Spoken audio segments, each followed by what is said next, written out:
16th day of October already. And later on, after the 10 o'clock news, we will talk to a couple of folks about the Potter Street Station in Saginaw and the restoration efforts going on. At 11 o'clock, Buck Insurance, Ken Buck, will be here. And this morning we expected a guest at 9 o'clock, but not here, so we'll have open phones at 989-752-6111. 989-752-6111. A couple of things to chat about. You heard that the president is considering strikes on land to combat Venezuelan drug cartels. Now, I have no problem with the boat strikes. Taking out the boats in international waters that are smuggling drugs, so be it. I mean, it's the price you pay. But land attacks, as much as I don't like Venezuela or its leadership or what it does and how it handles drugs and all of that, I don't know that it's a smart thing to talk about land attacks. I understand they're trying to get rid of all the narco-terrorists because it impacts the U.S. with the illegal importation of drugs. So far, there have been 26 people killed in 5 boat attacks. And if that happens enough, they'll learn not to go out and they'll have to find some other way to do it. But land strikes, I'm sorry. And I've heard those threats about Mexico too, that, we're going to send troops into Mexico. And I think that it's excessive conversation is the way I would put it. I think we need to strengthen our borders to make sure that the drugs don't come in, first and foremost, and do accelerated roundups of those people who are involved in the drug trade, because it kills people every year, and it is an attack on our nation. So I have no problem with going after the drug dealers, particularly in the way it's been done, both domestically and those boats in open water. I just hesitate to talk about land strikes because that's an escalation that you may not like the results of. Let's just say I'm hesitant. We'll leave it there at that. Anyway, as I mentioned to you, lines are open, 989-752-6111, whatever you would like to talk about. This one caught my attention. The headline is, Americans are underwater on car loans. They're buying new cars anyway. What they're saying is that more Americans are underwater in their car loans, which means the value of your car is less than the balance on your loan. In other words, you owe more money than the car's worth. Yet, you can take that to a dealer with negative equity, and they will roll it into a new car loan for you. So you drive out of the showroom with your shiny new car, and you are immediately further underwater. But yet, every day it's happening. According to this article, of all used vehicles traded in toward a new car purchase between July and September, over 28% of them had negative equity. That's a 4-year high, according to sources. And we already know car payments are way above what they used to be. it is not unusual for people to have $750 to $1,000 car payments.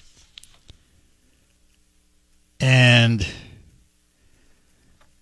I mean, that's, how do you get out of it? Do you ever get out of it? It's a costly move, according to this article. If you roll negative equity into a new car loan, a new car payment of $907 on average, compared to an industry average of $767 in the third quarter. So it's going to go up again. And it's going to cost you a lot more to drive that new car. Now, I just got a new car to me, but I bought a used car, a pre-owned car, but in beautiful condition. Had it thoroughly checked out and traded in a car with positive equity, not negative equity. And I can sleep well at night. I don't have to worry about it. And I really, it's funny because for years and years and years, I was a new car buyer. Sometimes every 3 years. For a long time, I leased. So when my lease was up, turned around, got into another new car. Till I finally came to the realization that wasn't a smart thing for me to continue. So I started thinking, well, if I'm going to get another car, and it was at that point the car I was driving was it was 8 years old and starting to show signs that it needed work. So I started thinking about getting another car, and finally found one I really liked at McDonald Ford, where you hear me speak about them, and you'll hear me again here in just a moment or two. And so I bought it. And then I asked myself, well, wow, this is the first time, literally the first time I've ever bought a used vehicle. Or pre-owned vehicle, call it what you like. And you know what's funny about it? It is more satisfying to drive that vehicle than just to drive a new one. Because in that pre-owned vehicle, I was able to get a top-of-the-line loaded vehicle, and I love bells and whistles, at a substantially reduced price. In other words, I got more car for my money by buying used. Now, at my age at 82, I don't know if I'll ever buy another car again. Maybe I won't. Maybe I will. Who knows? But it's been a lesson which just demonstrates how life is full of lessons. After all this time, I began to realize I was silly getting new cars every 3 years or so, whatever the lease was, when I could have gone out and got more automobile for less money. And it's got all the tech features in it. It's got all the bells and whistles, the safety stuff. But it taught me a lesson. Something I hadn't even thought of. Never thought of it. But it works. Anyhow, whatever you'd like to chat about, you can give us a call, 989-752-6111. In the meantime, so what they have done is they've paused production of the all-electric Ford F-150 Lightning and the two large SUVs, which are the Navigator, the Navigator and the Expedition. Those are at the Kentucky plant, The Lightning is at the Rouge plant, and this could be about $1 billion loss in profits, because that plant that supplies the aluminum is not expected to come back online until the first quarter next year. So Ford has had to halt production of some of its vehicles. Some of the Kentucky plant, about 2/3, is still running at normal operations because the pickup made there, the Super Duty pickup, has not been impacted by the aluminum shortage as of yet. And Ford is looking to a way around it because Novelis was their big supplier. What it's going to do to the price of the vehicles, can't begin to tell you.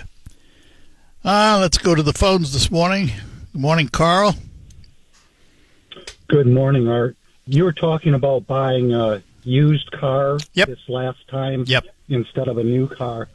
I did the same thing about a year ago.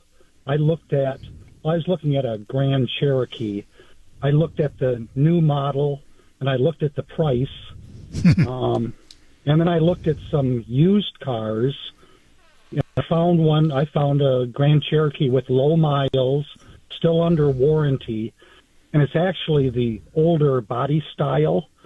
And excuse me, I'm comfortable with the level of technology it has.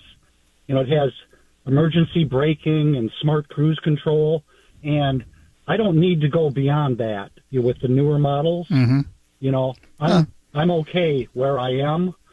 So, and that's the thing. That's the beauty about it, is we're all different. We all have different likes.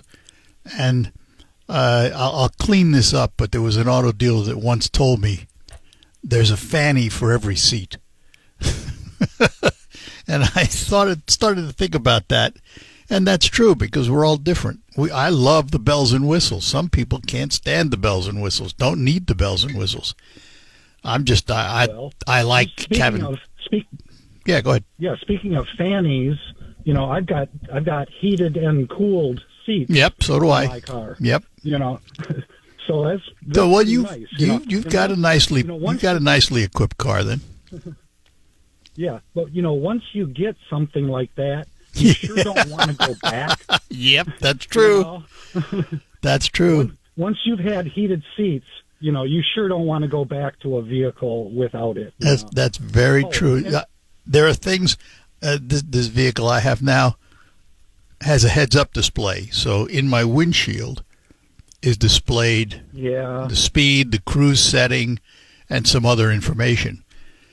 And I keep asking myself, gee, how did I drive all these years without it? But do you really need that though? Need it? No, it's not a need. Doesn't impact the way the car drives. It's not a need. But most of the stuff isn't a need.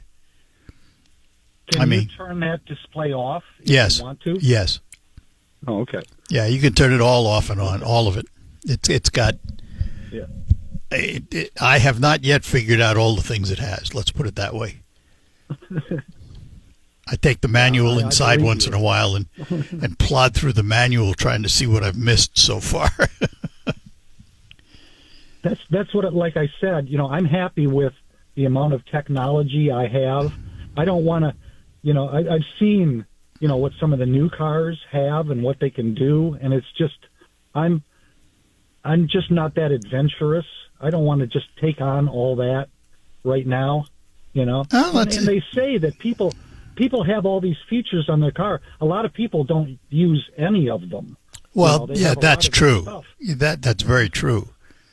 They're overwhelmed. I try and the biggest thing is setting the car up the way you want it. Turning on what you want turned on, and don't turn on what you don't turn on. That you do that right up front, and you may never touch it again. You may in the driveway. You don't do it while you're driving. No. Of course not. But then you never touch it again. Well, some people. Yeah. Yeah. Well, some people do it while they're driving. Not a smart idea. Try to figure out now how can I navigate to this place while I'm driving? Yeah. Should have done that beforehand. All right. Yes. Well, enjoy your vehicle. Oh, and did you see that the average price of a vehicle now is new vehicles, $50,000? Yep. I just talked about the payments. I didn't talk about the value. I talked about the payments. That they expect the average payment to end up around $907. I'm going, oh, not this boy. And that's for how many? That's for how many years? It didn't say. Like a 5-year? Probably. Oh, okay, 4 or 5. Yeah. At least. All right. Yeah. Okay. Got to run. Take care. Bye-bye. Mark, hang on. We'll get to you right after these notes. But while we're talking about automobiles, I want to talk about what they ride on, the tires. Because, winter's not far away. And it brings with it driving on marginally safety roads. So don't have marginally safety tires under your car. There is a difference between winter tires and regular tires. And if you go to Quick Lane Freeland at McDonald Ford, where they sell those tires for just $5 over cost, you can find out what the difference is. But here's John from Quick Lane to tell us about it. Hello, Art. Yes, winter tires are made with a pliable rubber compound that includes silica to stay flexible and maintain grip in freezing temperatures. Unlike harder all-season tires, which stiffen and lose traction in the cold, this flexible compound allows the tire to better conform to the road surface, providing superior grip and traction on snow and ice to keep you safe. All right, thanks, John. Stop in and have them check your tires at Quick Lane Freeland, where they're just $5 over cost. And let me also tell you what's happening at McDonald Ford, because Thursday, October 23rd, at McDonald Ford from 5:30 to 7:30 p.m., they are going to have a trunk or treat. They're right there in Freeland, and they're going to have candy, games, interactive trunks, food by Big Meaty Phillies, bounce house, obstacle course, all kinds of fun stuff for free at McDonald Ford, located right there on Midland Road in Freeland from 5:30 to 7:30 p.m. Again, that is Thursday, October 23rd. Remember those two names, Quick Lane Freeland and McDonald Ford. They stand ready to help you with all your automotive needs. And again, tires just $5 over cost at Quick Lane Freeland. Gotta go. All right, we're back here on the Art Lewis Show. Back to our phones. Mark is in Bay City. Mark, good morning. Good morning, Art. How are you, sir? Good. Hey, I was watching the news last night, the local news, and I saw that a parking garage had collapsed, crushing a bunch of vehicles. With the new EVs weighing thousands of pounds more and parking garages being built, who knows, 50s, 60s, or what have you, and not been rebuilt like down by the Jolt, are they concerned with the weight of 100 EVs being parked in there and that concrete being able to sustain the weight load of these vehicles, or are they going to reevaluate parking garages? I would say no, and the reason I say that is it's not just EVs. The previously owned car that I just bought is over 5,000 pounds, so it's not just EVs.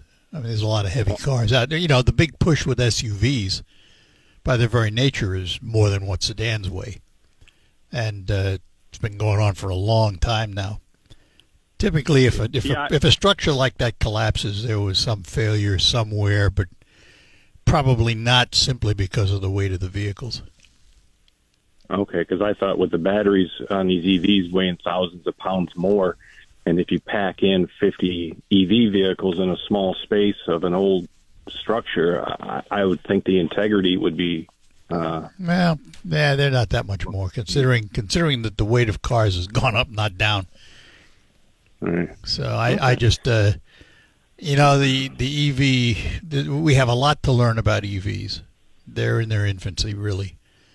And if it takes some kind of different structure to house them, somebody will come up with it.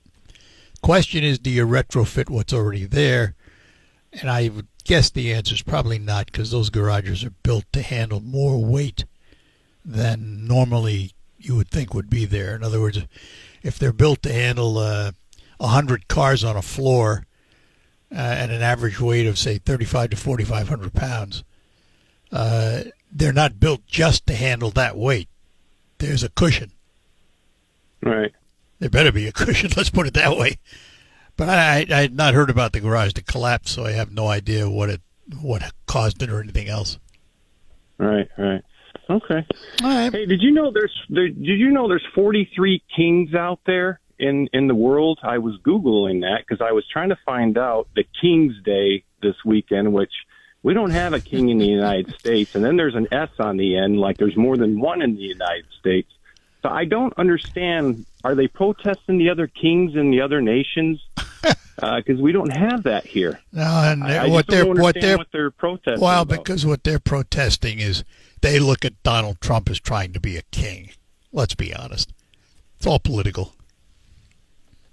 I would think they would be more of a tyrant day. No more tyrants in the nation. Call it what you want. King. Call it what you want. Yeah. Well, I hear you. All right. All righty, sir. Take care. Bye-bye now. Bye. All right, we'll just take a quick break. We'll get to Owen when we return. Since 1947, Clayton Cleaner. Back to our phones this morning. Owen is in Beaverton. Owen, good morning. Good morning. When you're doing your 75th anniversary, Yep. and I sent this to Charlie Rood, there's an auto place in Mount Pleasant where you can take all your cassette tapes and they will turn them into CDs for $20 each. Yeah. So next time you have a special event or sometime you want to play a cassette tape or whatever of old times, you can take it to that place and they'll make a.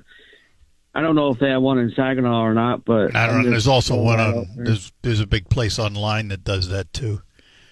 You send them all of your old films and slides and cassette tapes and all that, and they put it on disc or on flash drive. I think that would have been fun to maybe do a episode of Listen to the Missus or do something like that from a long time ago. Or well, something to think about. Good idea. So, all right. This is local. You don't have to send them in and online and stuff. Yep. They can just do them right there, and I think it was $20 or whatever it was. Yeah. But they're right out of Michigan, where M20 and this is 127 is. It's just south of there, right on the right-hand side. Okay, so. Good enough. Thanks. Appreciate it, Owen. Take care. Bye. Bye-bye. And in Bay City, we find William this morning. William, good morning. Good morning. I just want to say the reason why that building collapsed in Miami, probably, and the Liberty Bridge is falling apart, was they didn't put enough cement in there. It's just sand and gravel. The cement binds it together. Was that where it was, Miami? There was a. Well, I know there was a building that collapsed there. Well, yeah, that was a while back. Yeah, but this was a garage. I don't know where this one was, but yeah, I remember that building collapsing, and that building. There was a whole bunch of legalese about that, and whether or not it was built to code, whether or not it was inspected properly. There was all kinds of stuff. But apparently there had been warnings. It's a long time for cement to cure, actually, a full 28 days to be at full strength. Yeah, well, that building was older. That building was years and years old. So, the question is, was it built properly for where it was built? That's the question. And I don't have the answer. I don't know. I'm not an architect. Well, I don't know if concrete loses its strength over time or not. Don't know. Also, I didn't like the insurance. The state there have an insurance company sell medical insurance to everybody. Say what? Say that again. The state allowed insurance companies to bill everybody for medical insurance. Which state are you talking about? Michigan. And say what? What have they done? Every 6 months, I have to fill out paperwork for medical. and send them proof of that I have them. I still have the medical insurance. Is that because do you have? Well, that you're talking about your auto insurance. Yes. Yeah, that's part of the law that if you, for example, if you are on Medicare and you want to waive the personal injury protection on your policy, every 6 months you have to demonstrate that you still have the Medicare. I do the same thing. I have like 4 different insurances coverage on medical, and they still bill me. They bill you for the medical? Yes. Have you waived it? I mean, did you have you sat down with your... Yeah, I tried to waive it, but they said there was a title page on the front, and they said there's nothing on there. It says instructions, and it isn't the actual papers that you fill out in the insurance you accepted. Do you have Medicare? Yes, Medicare. You have Medicare A and B. Check for life in the VA. It was 100%. And you should be able to waive it. You need to sit down with your agent and have it done. But every 6 months, you will have to prove it. You will have to prove it every 6. I prefer a local agent somewhere you can go to. Yeah. All right. All right. Well, thanks. You bet. Bye-bye now. Be going. Yep, bye-bye. Okay, bye. All right. Lines open. Still have time to get a call or two in if we can get them in real quick here on WSGW. Yeah, the medical waiver part of your auto insurance, that is something that... and kind of a pain in the neck in a way, but every 6 months when I get my renewal notice, I either have to send it in to the insurance company or go to my agent and have him do it. Pain in the neck, but what are you going to do? And that has to do with being able to waive the personal protection part of your policy, where the auto insurance would become primary in case of an accident. If you have Medicare, now Medicare will become primary, so you don't need the personal protection part. You do lose some things with it. But every 6 months, they require you to demonstrate that you still have it. You just have to sign off on the fact that you have it. But you got to do it every time the policy renews. But once that happens, you should not be billed for that personal protection part of your auto insurance. Once you waive it, it's done. It's off your policy. You don't have that insurance. You have it through Medicare. So, just know what you're signing and what you're signing for, how it changes the policies that you have. Be aware of all that, because the worst thing that can happen is you get a surprise when exactly at the time you need it. So you really want to understand what it is you're giving up when you want to waive that personal protection on your auto insurance, because there are certain things you lose that Medicare does not cover. Home health care, home care, and things of that nature. So you really need to sit down with your agent and have it explained to you. If you have any questions at all, don't hesitate. That's what they're there for. That's what they get paid commission for, to make sure you understand what you're buying or what you're not buying when you waive parts of your insurance policy. I will take a break and come back, tell you what's ahead. For 100 years, forward. Before that, though, we've got news from CBS to bring you around the world and the nation. Michael Purchase in the WSGW newsroom. He'll bring you up to date on both the region and the state. I'm Art Lewis. Talk to you right after the news. Broadcasting from the Storm